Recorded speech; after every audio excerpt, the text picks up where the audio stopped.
Bienvenidos a un nuevo capítulo de Shot Financiero. Hoy con nosotros Javier Ortiz Batalla. Javier completó la licenciatura en Economía en la Universidad Católica Argentina y luego una maestría en Economía en el Instituto Torcuato Di Tella en 1985. Posteriormente hizo el doctorado en Economía en UCLA, donde egresó en 1993. Estuvo en el Ministerio de Economía, primero con Domingo Cavallo y luego con Roque Fernández. También Javier Ortiz Batalla se desempeñó como vicepresidente de Philip Morris hasta el 2011. Trabajó en el Banco Interamericano de Desarrollo, fue presidente del Banco Ciudad en el 2016. En el 2022 fue nombrado como miembro de número de la Academia Nacional de Ciencias Económicas y luego como académico de número en la Academia Nacional de Historia. Con nosotros hoy Javier Ortiz Batalla.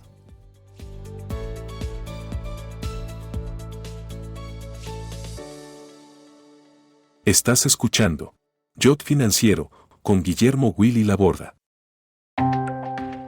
Shot Financiero es presentado por Puente Holding UK, una compañía especializada en Wealth Management, Sales and Trading, Capital Markets e Investment Banking, basada en el Reino Unido y con oficinas propias en Argentina, Paraguay, Uruguay, Panamá, Estados Unidos y España. Puente cuenta con más de 100 años de trayectoria y 35.000 clientes en todo el mundo, entre individuos, empresas, instituciones y sector público.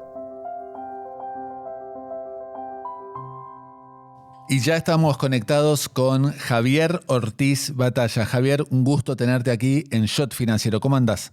Hola Willy, ¿cómo estás? Muy bien, muchas gracias por incluirme en esta serie de la cual he sido cliente porque he estado escuchando muchas de las interesantes entrevistas que has estado realizando, así que muy agradecido de participar. Bueno, Javier, como sabrás entonces, la primera pregunta pasa por cuándo te surgió por la vocación por la economía. Vos hasta los 16 años estuviste viviendo en Tandil. Así es. Yo vivía en Tandil, mi familia, una familia de muchos años en Tandil, llegaron al siglo XIX, y yo estudié en el Colegio San José de Tandil, y en el año 73-74 fue la llegada de Perón al gobierno, primero Gelbar y después Perón, y ahí hubo una gran discusión económica que a todos los que éramos estudiantes, que estábamos en segundo o tercer año, yo había adelantado un año en el colegio, nos llamó mucho la atención, ¿viste? Sobre todo el plan de Gelbar, que era muy publicitado en términos de inflación cero y de una cantidad de instrumentos heterodoxos, etcétera. Así que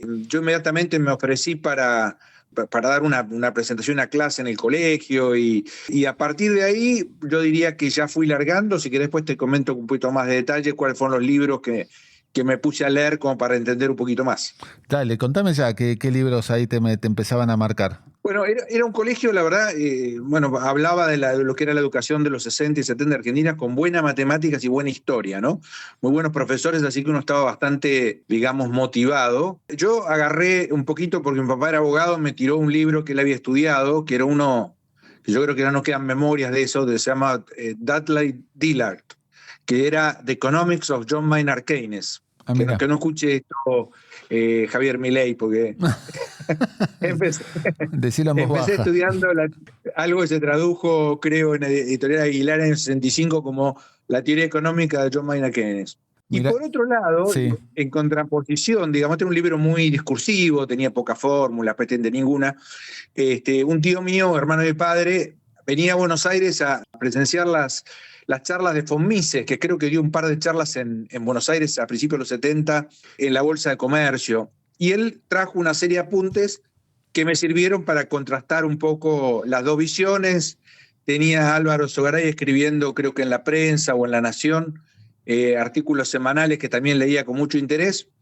Y a Gelbar publicitando el comercio dirigido, el tema de controles de precios y salarios, etcétera. Así que era un ambiente muy propicio para tener interés en economía y tuve la suerte de que este tío mío que me había dado lo de von Mises me regalara Introducción a la economía de Samuelson, que era un libro muy bueno. Un clásico. Un clásico, y que durante cuarto y quinto año me puse a leer y realmente ahí había Era un libro escrito después de la Segunda Guerra Mundial, ya con instrumentos mucho más modernos. Así que fue una forma muy interesante de entrar a la disciplina. Y Javier, la carrera de Economía, la licenciatura en Economía la haces en la Universidad Católica Argentina, semillero Exacto. también de grandes economistas también. Sí, sí. Bueno, tuvimos, digamos, la mala suerte fue para la Argentina, digamos, de que durante esos años del peronismo muchos profesores como Los Mantel, Alberto Petrecola, Villanueva, habían dejado la Universidad de Buenos Aires y se habían ido a una universidad católica. A mí me contaron un poquitito quiénes estaban en la católica y cómo se podía estudiar ahí. Para los más jóvenes hay que recordarles que en esa época estaba cerrada la apertura a nuevas universidades, con lo cual la Universidad de San Andrés no existía, la Universidad de Itela no existía y otras universidades privadas. Así que decidí ir ahí y ahí encontré a los Mantel, a Rolf y Ani. Ani no fue profesora mía, Rolf sí. A Elías Salama, un profesor excelente que junto con los Mantel había vuelto de Yale. A Alberto Petrecola en quinto año, a Raúl Cuello en Finanzas Públicas, a Villanueva, a Roberto Cortés Conde y Ezequiel Gallo, que como dupla en historia, la verdad que fueron muy buenos. Y una cátedra muy divertida en quinto año de Guido Di Tella de Desarrollo Económico, cuyo ayudante era Garchunov, y hacían una especie de contrapunto. Ellos mismos discutían y nos introducían en la discusión, así que nos divertimos mucho. Tuve muchos compañeros que después resultaron economistas, como Pablo Guidotti, que iba un año arriba mío, Jerry La Polera, que iba un año abajo mío, así que un lindo ambiente. Y contame cómo fue, bueno, después de terminar la licenciatura en Economía en la UCA, haces un posgrado en el Instituto de Itela. Así es, cuando estudio en la UCA, digamos, uno ya empezaba a ver las limitaciones de algunas de las cuestiones que estaba estudiando. Los profesores eran muy buenos, pero en general eran profesores que habían salido a estudiar en la década del 60. Entonces, cuando yo estudiaba a fines de la década del 70, comienzo de la década del 80, terminé en el año 81 en la universidad, la verdad que la economía había cambiado mucho a mediados de la década del 70, con temas de perspectivas racionales y todo lo que se había escrito en Minnesota, en Chicago. Así que yo había tenido muy poca exposición a eso. Había leído un capítulo básicamente del libro Macroeconomic Theory de Tom Sargent gracias a Alberto Petrecola. Tenía la base hecha por Auerheimer en matemáticas, que habíamos usado un libro un poquito viejo, que era el libro de Allen, escrito antes de la Segunda Guerra, pero un buen libro, pero algo antiguo. Y tenía una micro de Ferguson, que era un libro bastante antiguo también. Y, digamos, con esos elementos me fui al Instituto de Itela. En ese momento la gran decisión es ir al SEMA o el de Itela. Yo tenía una relación muy cercana con Guido Di Tella, así que Guido me sugirió, yo estaba con Graneman SEMA, me sugirió ir al Di Tella y me dijo, ya vas a tener tiempo por ver más una escuela más vinculada con Chicago, mira un poco todo lo que hay disponible y después seguramente harás un doctorado y te podrás exponer a lo que vos quieras. Así que ahí partí para el Instituto Di Tella, fui la primera camada del Di Tella. En la maestría de Economía. Primer edificio, exacto, del 11 de septiembre y en Belgrano. Me imagino que ahí normalmente siempre, tanto la UCEMA como el Di Tella, a veces son trampolines para el doctorado. ¿Te pasó lo mismo? Así es. Yo ya desde, digamos, la UCA venía con la motivación de irme a Estados Unidos o Inglaterra. Inicialmente pensé en Inglaterra, como en 1982 aparece la guerra de Malvinas, los argentinos no podíamos ir a Inglaterra. Un gran amigo mío, hoy decano de la UCA, que era anglo-argentino, Carlos Newland, sí se fue a Oxford. Y yo ahí hice el Di Tella como una forma de prepararme para irme a estudiar el doctorado hacia afuera. Estaba Daniel Heyman, Julio Berlinski, que fue un gran asesor en todos los temas de lo que me iba a ocurrir en el doctorado, etcétera. Y también gente que llegaba recién con sus doctorados, como Alfredo Martínez o Leone, que después volvió al fondo, que venían un poquito con todas las teorías nuevas de finanzas públicas, de macro, etcétera, con teorías ya más basadas en elementos microeconómicos y de perspectivas racionales, etcétera, que permitió prepararme un poquito mejor para lo que iba a ser después el doctorado. Yo ahí iba como un año adelantado, pero después tardé un poco en irme por motivos familiares y personales. esperé una cantidad de años, pero digamos, el Ditela fue ese trampolín como para hacer el paso más preparado hacia el doctorado y la verdad que me vino bien. ¿Qué tal fue el proceso de admisión y fondeo, Javier, para desembarcar en Estados Unidos? Bueno, en ese momento yo creo que es muchísimo más complicado que ahora. Fue un proceso exitoso porque terminé con becas de diferente tipo.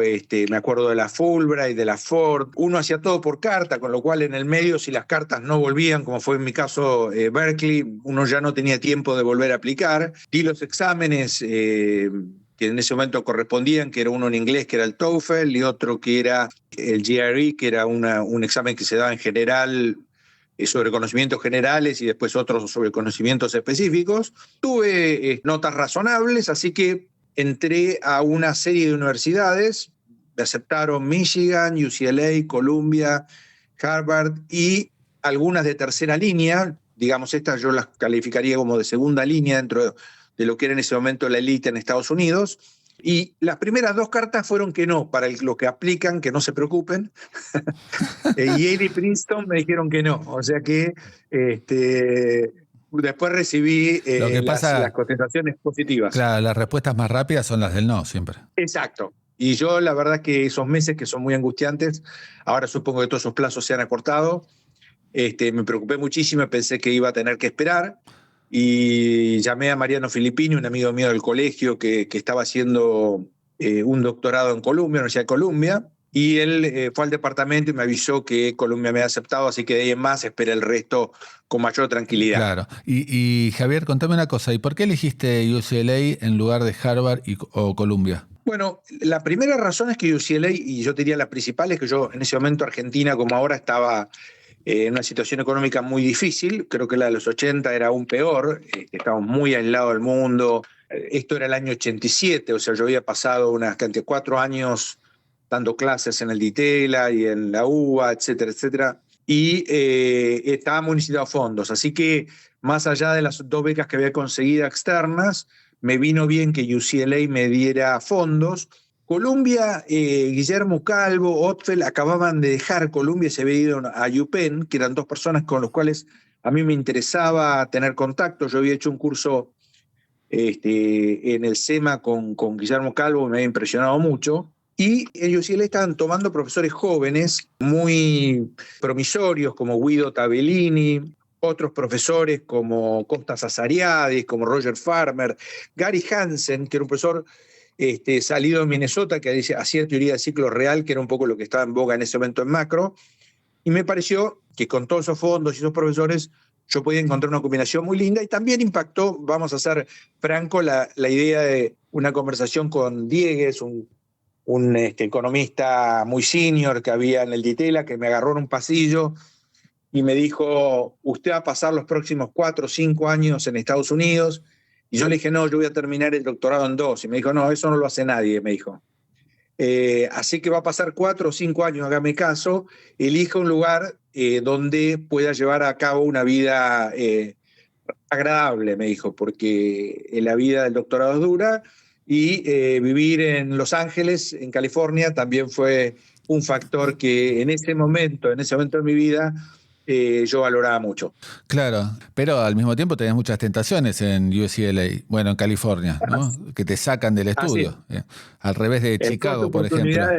El costo de oportunidad de estudiar era alto. O sea, había siempre sol, playa, pero un departamento de economía muy fuerte, ¿eh?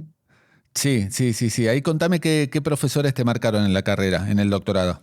Yo diría, había una cantidad de profesores históricos, entre los cuales había premios Nobel como Lloyd Shapley en teoría de juegos no cooperativos, y otros como Hirschleifer en micros, muy conocido, que yo el libro había tenido contacto con él acá, Al Haberger, que me había escrito, y el que había gestionado sin conocerme la beca en UCLA, por lo cual sigo estando muy agradecido con él, que ahora ya tiene 100 años y sigue en la profesión. Le hicieron un lindo homenaje hace poco por los 100 años. Así es. Michael Intelligator, que los libros de él de matemáticas y econometría yo los había estudiado en el Ditela, Armen Alkian, Dempsey en campos por ahí que yo después no exploré. Claro. Y nuevo estaba Guido Tabellini, que hacía political economy, hacía la economía política, toda una parte de una escuela de autores, muchos italianos, como Alberto Alesina, por ejemplo. Buenísimo. o Thorsten Persson, que fue a la universidad por un tiempo. Estaba Sebastián Edwards. En microeconomía, en teoría de juegos, estaba David Levine, que era realmente un tipo súper destacado.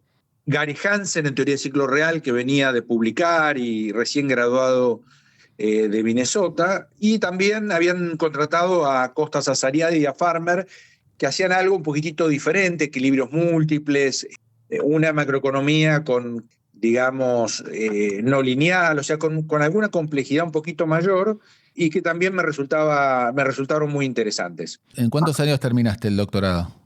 Yo en 2 años hice los cursos, empezamos 62, porque el año que yo empecé habían tomado un poco la modalidad de Chicago, yo no lo supe, ojalá me lo hubieran avisado, de tomar mucha gente y depurar mucha gente en el camino. Así que entramos 62, 16 latinos, 4 argentinos, y al terminar el primer año, 9 habíamos terminado con los requerimientos de ese año y 6 el segundo año. Pero yo al terminar el tercero volví un año a Argentina, un año y medio a Argentina, porque mi señora estaba estudiando medicina, entonces era una forma de volver a reunirme con Carla y Manolo, que era mi hijo mayor, Claro. con quien había estado distanciado por el tiempo para que yo me haya quedado trabajando el tercer año en la tesis. Volví a Argentina, estuve un año acá y después volví a terminar el doctorado. O sea que empecé en el 87 y terminé a comienzos del 93. Cuando volví, metí cuarta, digamos, a lo Colapinto y vi seminario tras seminario que son bastante estresantes porque iba todo el faculty a tratar de ver cuál era la calidad del paper, y bueno, terminé más o menos rápido el último periodo, además porque ya estaba casi sin fondos. Y Javier, me imagino que en toda esa época, seguramente era así, husmeabas todo lo que pasaba en Argentina cuando estabas en Estados Unidos, que precisamente no eran gratas noticias ni tranquilizantes, precisamente. Me refiero a el 89, la primera hiper, después la segunda el año siguiente. ¿Cómo viste esos momentos? Bueno, digamos, ya cuando fui a Estados Unidos, más allá de que yo he hecho algunos viajes como turista, cuando viví, y fue algo que me había dicho Ezequiel Gallo, la verdad que es una experiencia salir de un país como la Argentina a los 80, donde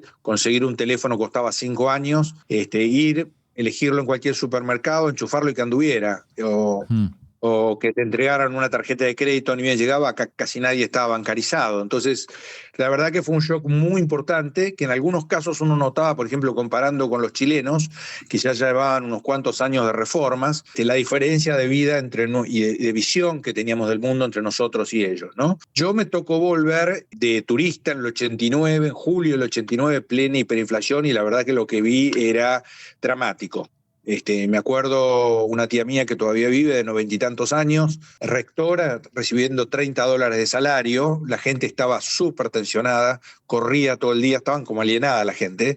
Y uno que venía de otro ambiente completamente diferente, la verdad que el shock era muy importante. Cuando volví a terminar la tesis, el periodo de un año que pasé en Argentina, la Argentina estaba un poco más tranquila. Y tuve la suerte de que estaba comenzando el proyecto de la universidad, de la creación de la Universidad de Itela, con la cual pude colaborar desde el comienzo. Con Jerry de la Paulera, que estuvo con nosotros acá. Exacto. En Shot Financiero. Exacto, yo escuché la entrevista, muy, muy interesante. Jerry había conversado con Guido, Jerry me llamó en Estados Unidos para comentarme cuando yo estaba en Estados Unidos que él iba a empezar con eso. Entonces cuando volví acá y mientras trabajaba en mi tesis, me involucré con Jerry en tratar de empezar a explorar la posibilidad de una universidad de 4 años y ayudarlo a generar los programas, y inclusive ir a hacer una recorrida inicial a los colegios para tratar de buscar las primeras camadas de estudiantes, hasta hacer todo tipo de tareas, porque éramos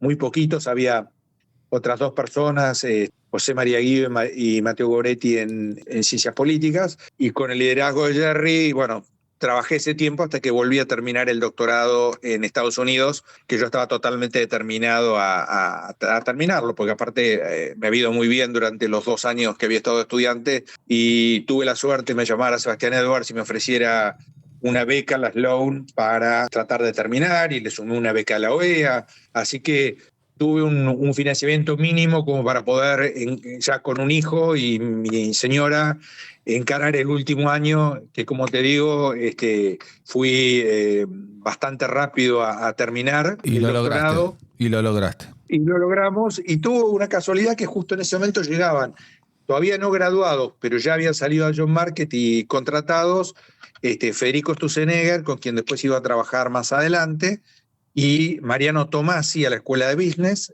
como profesores.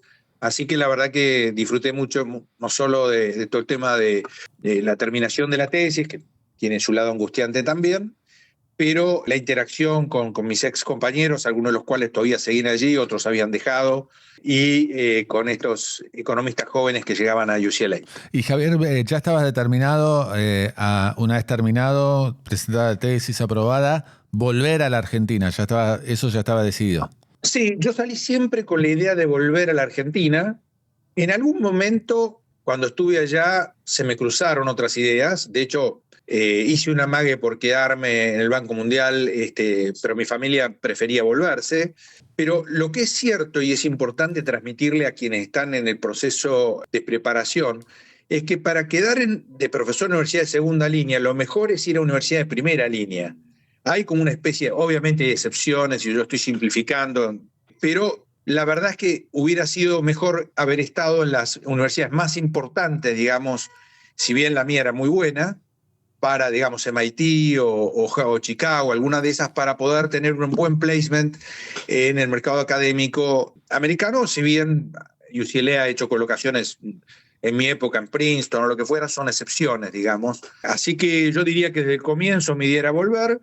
Entre tanto, el país, sobre todo a fines de los 80, cada vez se había ido deteriorando más y había ido acotando más la posibilidad de trabajar.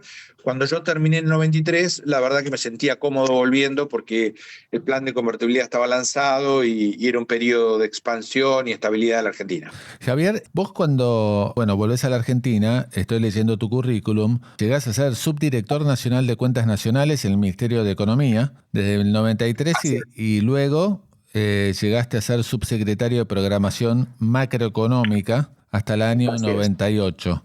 Ahora, mi pregunta es, ¿no te quedaba chico el cargo? Porque vos venías de tener un doctorado en UCLA. Era como, no sé, sí, que te manden, que venías de Manchester United y terminabas en, no sé, en Bueno, yo no lo veo Riestra. así, digamos.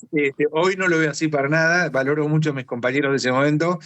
Y valoro mucho lo que hicimos ahí, pero sí, era una decisión rara. Tanto fue así, digamos, que en ese momento Pedro Pou, enterado por Al Haberger y Sebastián Edwards, que lo llamaron de que yo había vuelto a Argentina, le ofrecieron yo había entrado a la Secretaría de Política Económica con Juan Liachi y Joaquín Cotana, y lo llamaron a Joaquín y le dijeron que querían que fuera al Banco Central. Claro. Y que, tenés un pibe, estaban, ¿no?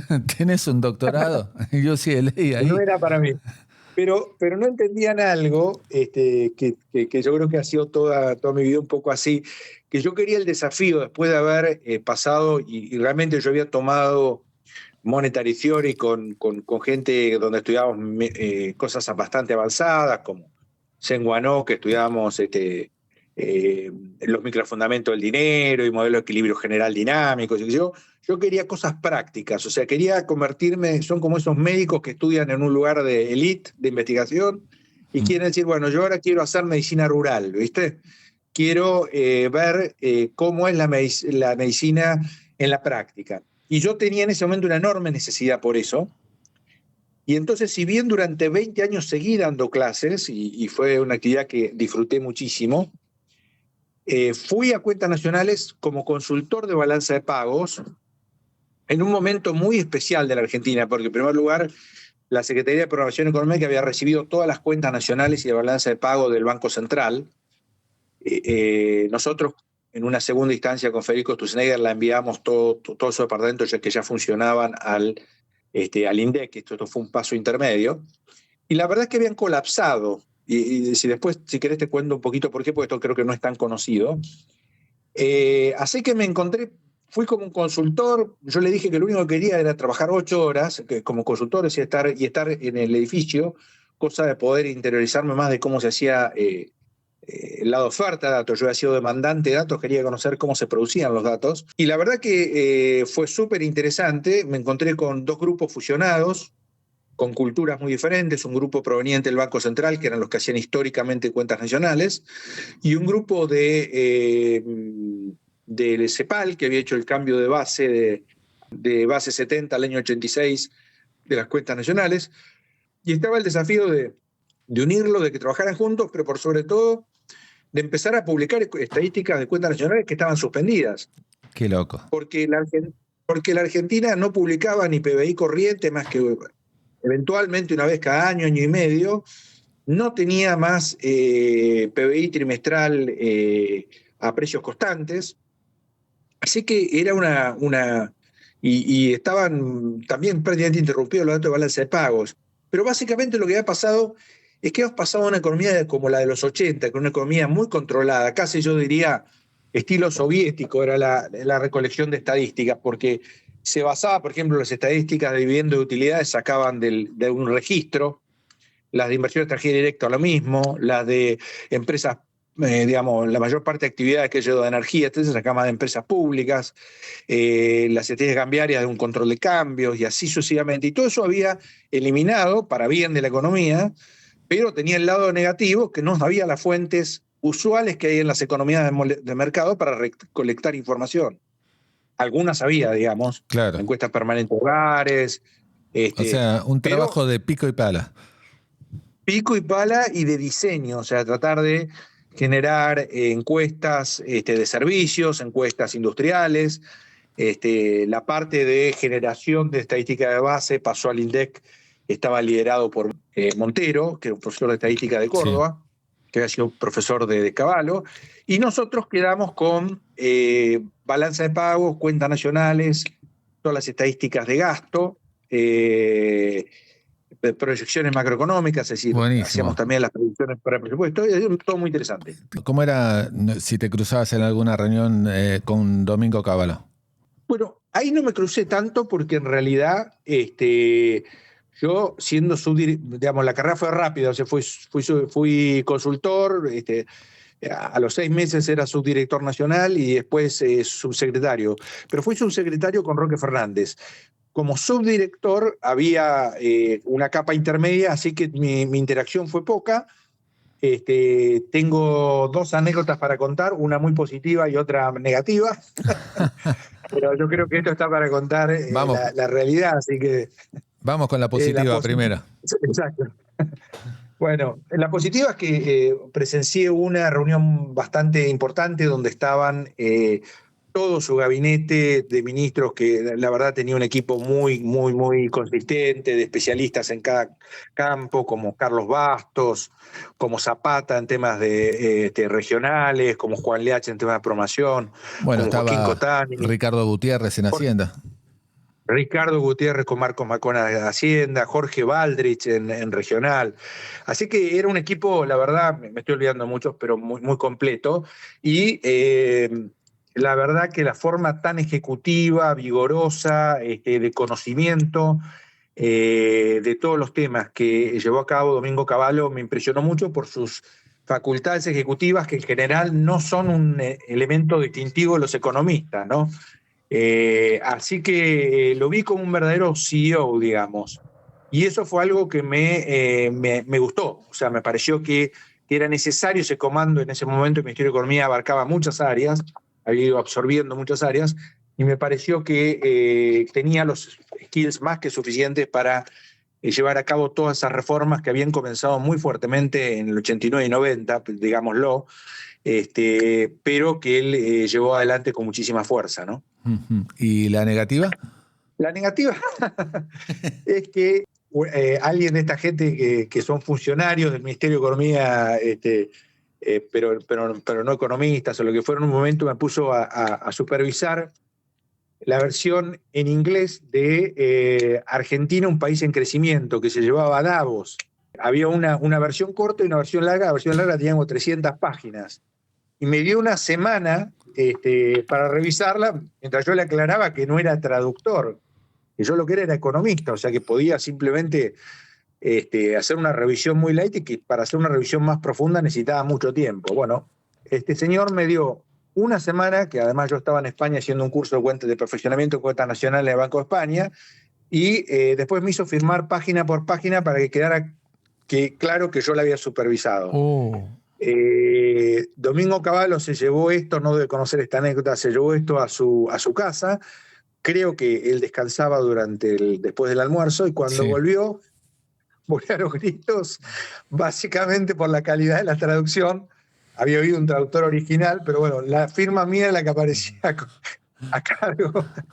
Así que injusticia. Me acuerdo que me llamó Juan Liach para decirme, mira, no te hagas problema, esto se va a enderezar, qué sé yo. Yo expliqué un poquito la situación por la cual había pasado, y me dijo, sí, bueno, no se saben manejar, que eso no te hagas problema, lo vamos a revisar con más tiempo, y ya, así que, pero también me pareció bueno, digamos, esta cuestión minuciosa de Domingo Cavallo, de leer los documentos, de preocuparse por la calidad de las cosas que llevaba, aún este documento, que era un documento, la verdad que era muy valioso, porque tenía recopilación de las diferentes áreas que no se volvió a hacer. ¿Y cómo fue durante la época de Cavallo? Y Javier, ¿y cómo fue tu actuación en el Ministerio de Economía bajo la gestión de Roque Fernández, que también tenía un equipazo? Sí, la verdad que fue un equipazo, fue una actividad súper placentera, para mí más cómoda porque ya tenía también una visión de más cosas, con lo cual tenía para supervisar varias divisiones, o sea, varias direcciones. Tenía bajo mío balanza de pagos, cuentas nacionales, modelos y proyecciones, gasto público social. Me dieron la Escuela Superior del Gobierno, así que tenía un montón de cosas para llevar. Primero tuve jefe a Eugenio Pendaz, que también tengo excelentes recuerdos de él y una amistad muy, muy cercana. Alguien muy ejecutivo también, con el cual trabajé muy a gusto. Y después Carlos Rodríguez, que antes de trabajar yo había tenido contacto un poco por los temas estadísticos, que yo era un poco el referente en ese momento. La verdad que había aprendido mucho de todo lo que era la cocina interna, o sea que me sirvió muchísimo haber pasado desde consultor a subdirector nacional, etc. Y así que encontré en Carlos alguien, la verdad, un jefe excepcional, porque alguien muy interesado. Nos obligó a hacer una matriz insumo-producto, para lo cual no sabíamos si estábamos preparados, porque la última había sido en el año 70, tuvimos que traer consultores de México. Empezamos a publicar el PBI corriente trimestral. Es decir, que fue alguien que se interesó entendió todo rápidamente, las dificultades que teníamos, los recursos que necesitábamos, etc. Así que fue una etapa muy positiva, y la interacción con Hacienda, con Pablo Guidotti, que era un lujo, con Miguel Kigel en financiamiento, con todas las áreas, tenía gente súper preparada. En el Banco Central estaba Pedro Pou, exactamente, Martín Lagos, y la verdad que era un grupo había un clima excelente entre estaba Rogelio Frigerio, me acuerdo, que era el más joven de los subsecretarios, nombrado descubierto, digamos, por Eugenio Pendaz, que desde chico ya se veía en él facultades realmente distintas, digamos.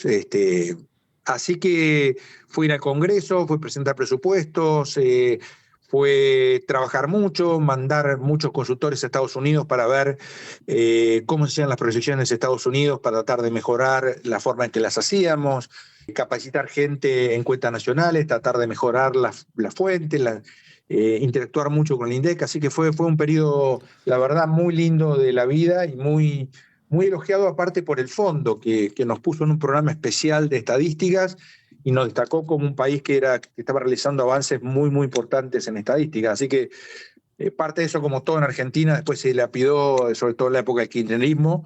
En 1998 te vas del Ministerio de Economía. ¿Qué haces? ¿Qué oportunidad te surge?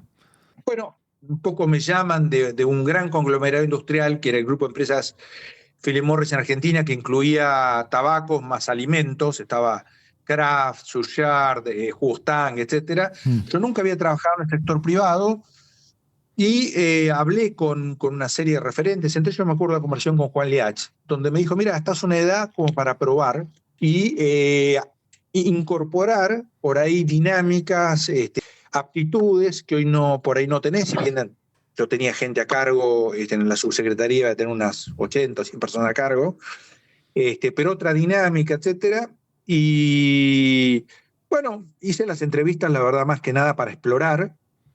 Y cuando fui me entusiasmé, me entrevisté con el que era presidente en ese momento de Argentina, que después fue presidente de América Latina, Juan Munro, y con Jorge Vives, que era Sí, lo conocí, un que grande. iba a ser mi jefe y un referente en la época de la industria, la verdad, un fenómeno. Bueno, y Así que me entusiasmé. toda la Sí. transformación que estaba haciendo el tabaco, las empresas de tabaco en todo el mundo en ese momento, ¿no? Pues ya estaban transformándose todas. Así es, estaban empezando a trabajar en productos diferentes, estaba además toda el área de alimentos que había entrado en la Argentina de la mano de Juan Munro y que la verdad que era muy demandante para el capital humano que tenía en ese momento Philip Morris, transformarse a manejar Suchard o a manejar Tang o a manejar otro tipo de cuestiones. Yo era gerente de planeamiento, o sea, estaba en una tercera línea, digamos, con lo cual la verdad que tuve un aprendizaje durante una cantidad de años y me sirvió muchísimo.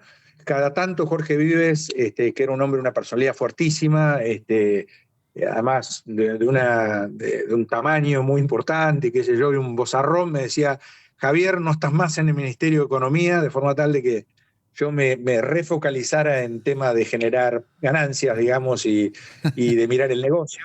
Y me vino muy bien. Así que fue un aprendizaje duro, muy duro, porque eran otros tiempos, otra velocidad de respuesta, etcétera, pero que me sirvió muchísimo para las tareas de después. ¿Y cómo viste el derrumbe del 2001 en Argentina? Lo que fue el inicio de unos años realmente lamentables para la política económica en Argentina.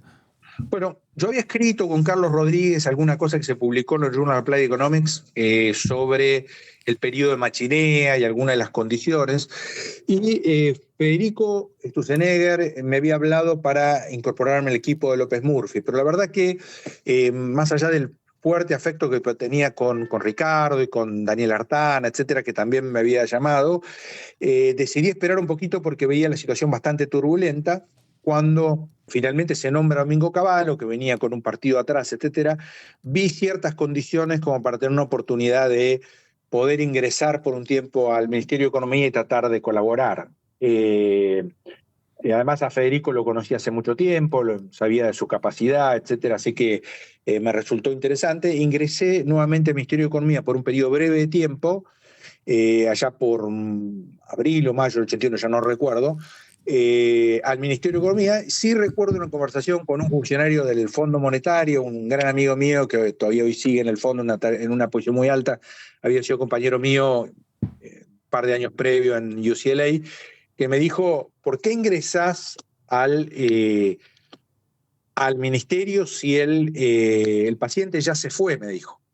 Y entonces, la verdad que él se acostumbraba a decir frases muy duras, ¿no? Ya se fue en el sentido de que murió, ¿no?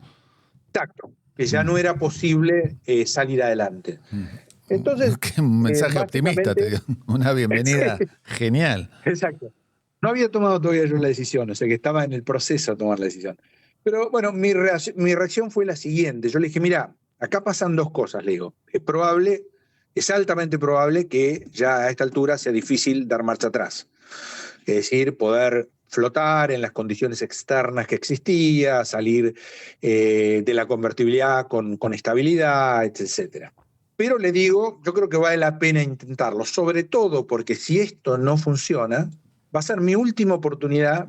Después es más importante el país, ¿no? Pero en términos personales, es mi última oportunidad hasta el sector público por 20 años, porque van a seguir 20 años de populismo.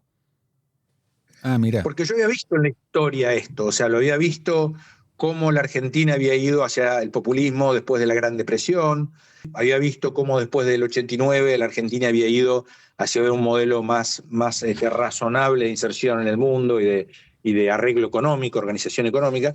Entonces me daba cuenta que un colapso de eso iba a hacer que yo tuviera que estar fuera del sector público durante mucho tiempo. Así que le digo, creo que es bueno intentarlo y en todo caso es la última oportunidad por un largo tiempo para hacerlo, así que con lo que me gusta lo voy a hacer. Así que me incorporé con Federico, trabajé sobre todo, como era mi especialidad en ese momento, en la relación con el INDEC, hicimos cosas muy importantes, terminamos la matriz insumo-producto y generamos una serie de indicadores, hicimos el censo de población con el INDEC en medio de octubre del 2001, o sea, en el medio de un terremoto con huelga del gremio docente últimamente negándose a participar, si no hacíamos erogaciones para compensarlo por no sé qué.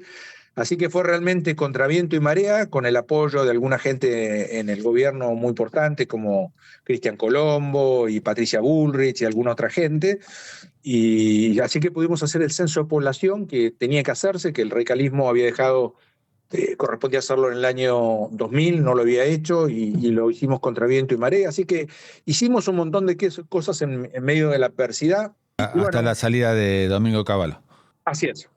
Okay. Hasta la salida de Domingo. Ya lo veías como, me imagino, de estando de adentro, de haber sido días dramáticos, sobre todo los últimos.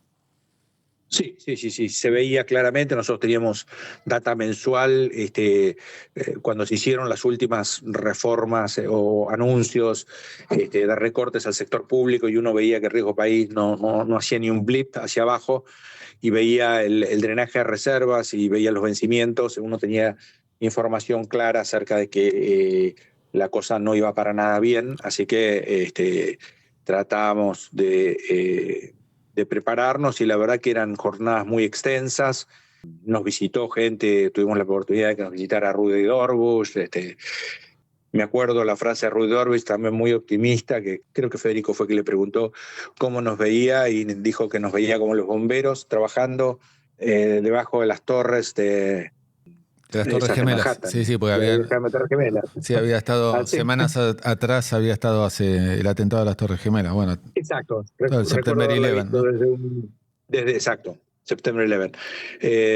¿Lo viste dónde? ¿Dónde lo viste? No, lo vi en vivo, o sea, porque en ese momento nos avisaron y pusimos la pantalla porque sabíamos que tenía implicancias su movimiento de capitales, así que además de lo sorprendido y lo dolidos que estábamos por lo que estaba ocurriendo, podíamos prever que eso, las consecuencias económicas que eso además iba a agregar al problema que estamos haciendo, ¿no? Termina tu paso por el Ministerio de Economía y después, ¿qué haces? ¿Te vas al BID? Así es, me fui al BID, apliqué, entré al BID y al Fondo Monetario, digamos, tuve que dar un examen en el fondo, muy interesante, pero yo ya ahí tenía 41 años, y sentía que para el tipo de posición que me ofrecían o que me estaban hablando era mejor el BID. Iba como economista de Brasil a un área operativa. Vos sabés que los organismos internacionales tienen como diferentes áreas, yo diría. Tienen áreas de investigación, digamos, donde se hace research básicamente, y hay áreas más operativas que interactúan con los países para hacer préstamos, ¿no?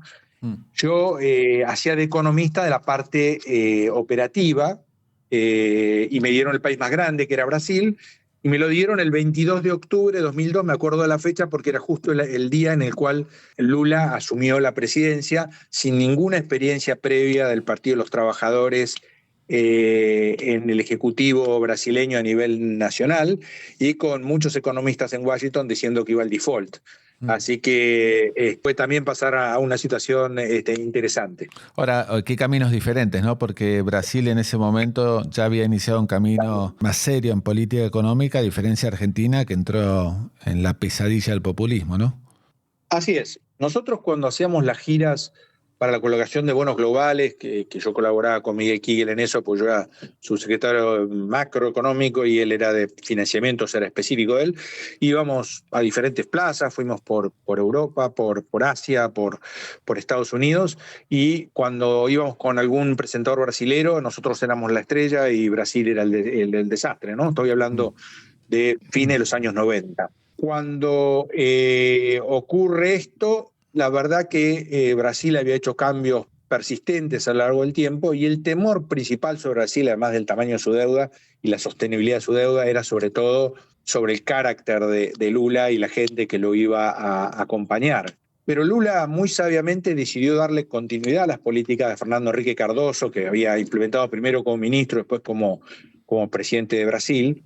E hizo una muy buena primera presidencia con la ayuda de un partido del MDB, porque nombró ahí a un médico que había sido alcalde de una de las ciudades cercanas a San Pablo, y de secretario del Tesoro a Joaquim Levy, que era un PhD de Chicago, yendo un poco contra la posición del partido que le pedían políticas más heterodoxas.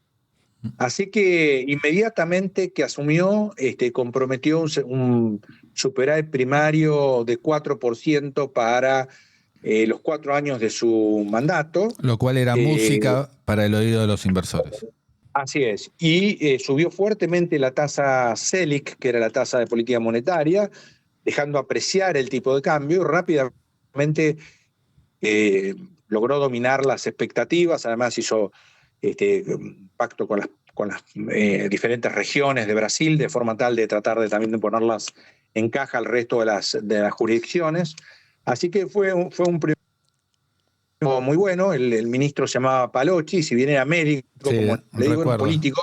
Recuerdo. Y exactamente, y fue alguien que realmente manejó el tesoro, inclusive tuvo mucha influencia sobre el planeamiento, donde estuvo después un futuro ministro de finanzas. Así que para mí fueron años tranquilos, porque me tocaba informar sobre un país que continúa haciendo progresos. Me imagino, Javier, que en paralelo veías lo que pasaba en Argentina y sana envidia despertaba lo que estaba haciendo Brasil, ¿no? Así es.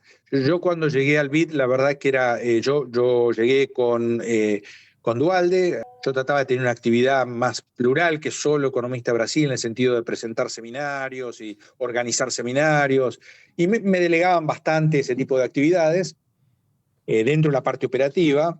Trataba de convocar a la gente de investigación, que había muy buena, estaba Guillermo Calvo dirigiendo eso, así que había excelentes economistas. Y pronto vino Kirchner a presentar, y era una figura desconocida para parte de la gente del banco. Y recuerdo una exposición de Kirchner en el banco, donde algunas personas, entre ellos creo que estaba este escritor de La Cruz Invertida, hizo una reflexión un poco más cauta sobre lo que venía con el kirchnerismo, hablando de la experiencia previa en la provincia y los avances que había tenido sobre la justicia, sobre los organismos de control. Y la verdad que tuvo que enfrentarse a un ataque bastante fuerte, desmesurado, yo diría, del resto de los participantes de ese seminario. Así que yo siempre recuerdo eso por la valentía de Marcos Aguinis.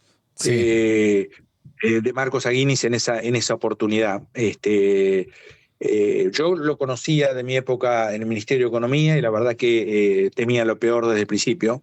Claro.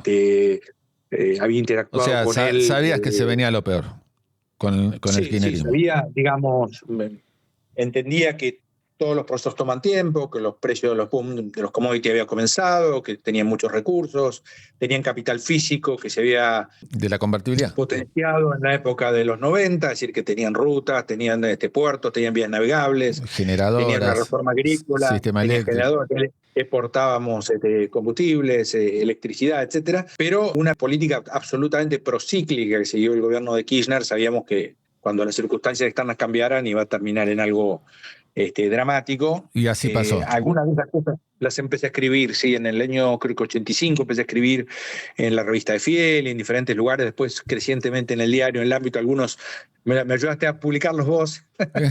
Es cierto. Cuando decían que la pobreza era más menor que Alemania. Qué espanto. O cuestiones por el estilo. Ahí ya estamos en el 2011, 2012, me acuerdo. Exacto. Yo diría que a pesar de que, traté de posiciones en las cuales tenía ciertas restricciones para escribir, tratar de reflexionar. Muchas de esas están en una especie de revista electrónica que tiene la Universidad de Itela, creo que se llama Foco Económico, si no me acuerdo mal. Hay 4 o 5 artículos sobre eso, sobre ese periodo que fui escribiendo a lo largo del tiempo. Javier, hubo, si querés, un intento después de la segunda presidencia de Cristina Kirchner, de volver a reencauzar la Argentina. ¿Cómo viste la presidencia de Mauricio Macri? Y vos estabas en el Banco Ciudad. Exacto. Mira, yo creo que el kirchnerismo mismo me da la impresión que tuvo a través de algunas personas una visión de que no era sostenible eso de lo que estaba ocurriendo con la incorporación del cepo en 2011 y el descontrol monetario. Digamos, el kirchnerismo empieza con 3% de inflación, o sea, es realmente un récord haberlo hecho aumentar a la velocidad que lo aumentaba, con la increíble cantidad de distorsiones y pisando precios relativos como en la década del 40, ¿no? Así que, digamos, yo creo que ellos tuvieron la idea de hacer alguna corrección, pero obviamente con toda la dialéctica que habían usado a favor de yo creo, la inflexibilidad y la falta de entendimiento de temas económicos de Cristina Kirchner, me da la impresión que todos estos pequeños intentos fallaron. Cuando vino Mauricio Macri, se formó un grupo, en ese grupo yo trabajé, hubo diferentes opiniones sobre el comienzo, sobre qué intensidad había que tener de las reformas.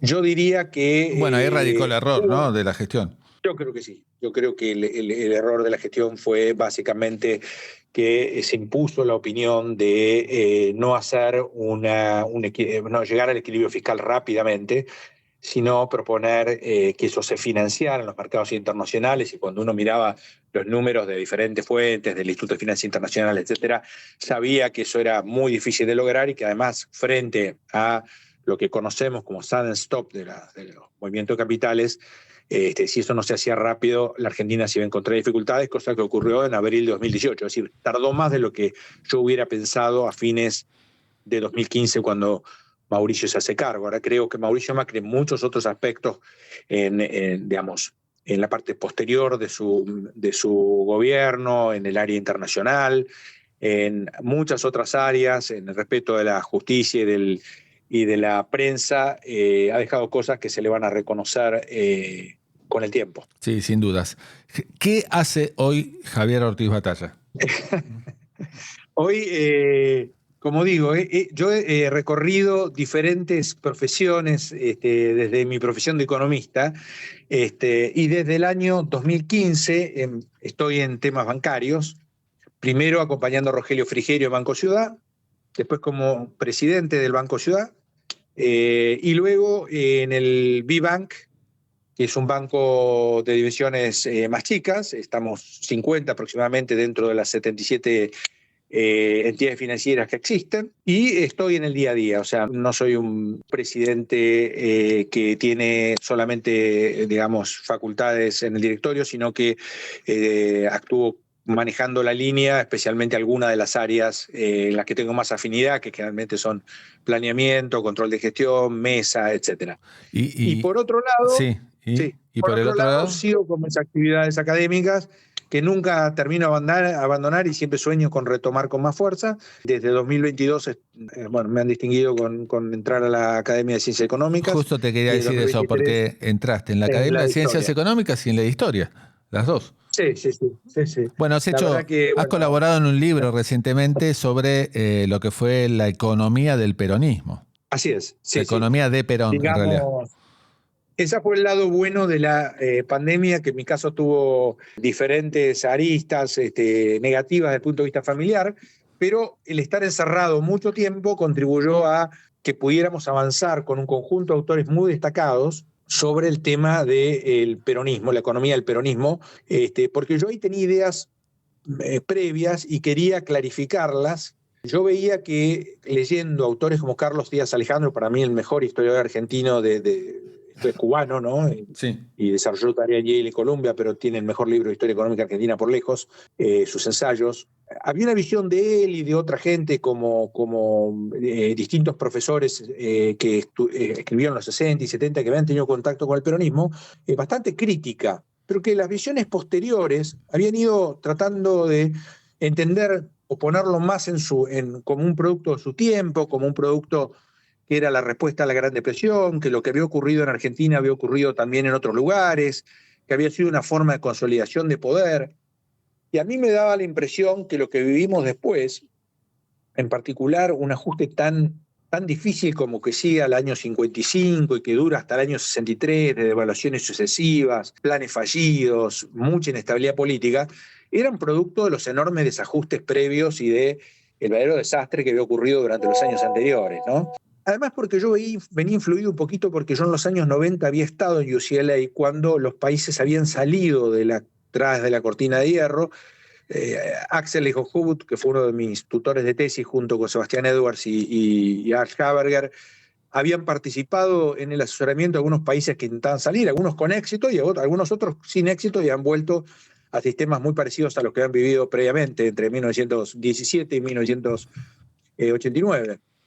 Entonces yo entendía que era un proceso difícil para salir, y quise estudiar más en detalle eso, así que me junté con Roberto Cortés Conde inicialmente, y después con Laura Amato y Jerry La Paulera, e hicimos un pequeño, digamos, diagnóstico y un pequeño outline, que es como siempre uno empieza un libro lo más claro posible, que era lo que queríamos tener, y queríamos tener un libro exhaustivo, el más exhaustivo que existiera, con los especialistas en cada área, no necesariamente con visiones coincidentes. Es decir, que es un libro del cual ya existen 2 ediciones. La segunda edición hemos tenido la suerte de incorporar a 3 grandes autores, un excelente artículo de Horacio Tomás Liendo sobre el régimen jurídico del peronismo y cómo se va de un sistema individualista como el de nuestra Constitución original a un sistema de tipo corporativista, sí, o colectivista, y las implicancias que eso tiene. Exacto.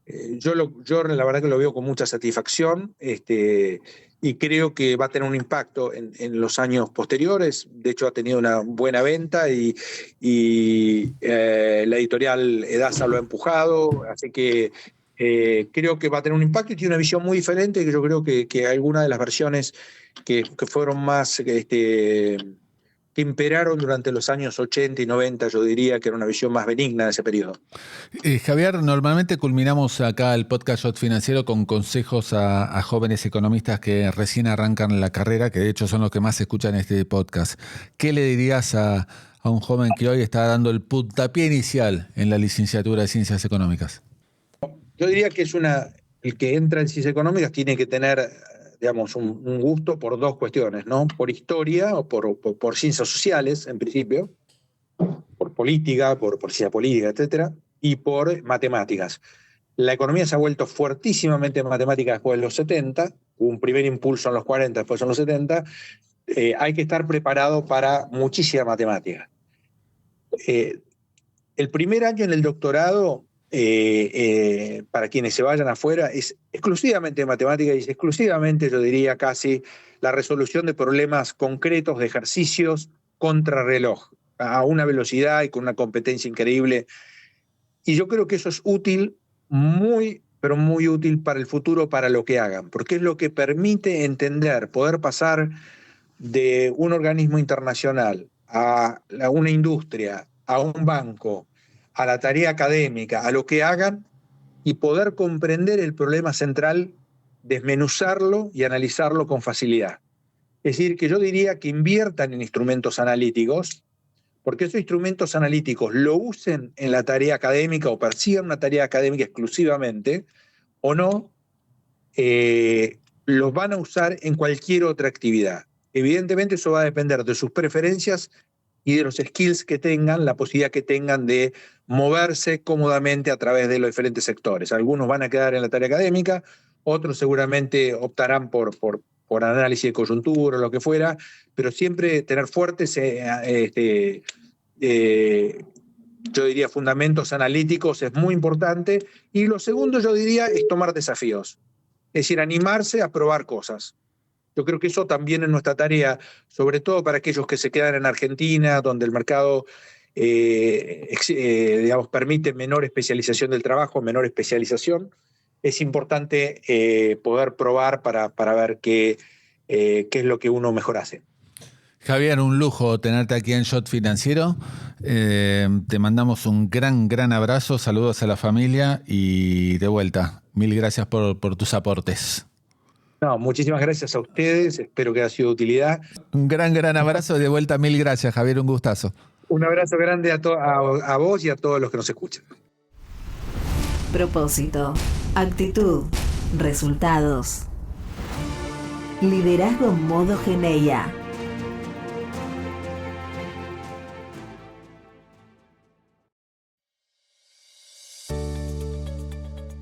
Hasta aquí la entrevista con Javier Ortiz Batalla. Nos reencontramos en el próximo capítulo de Shot Financiero con otro referente de la economía y de los mercados internacionales.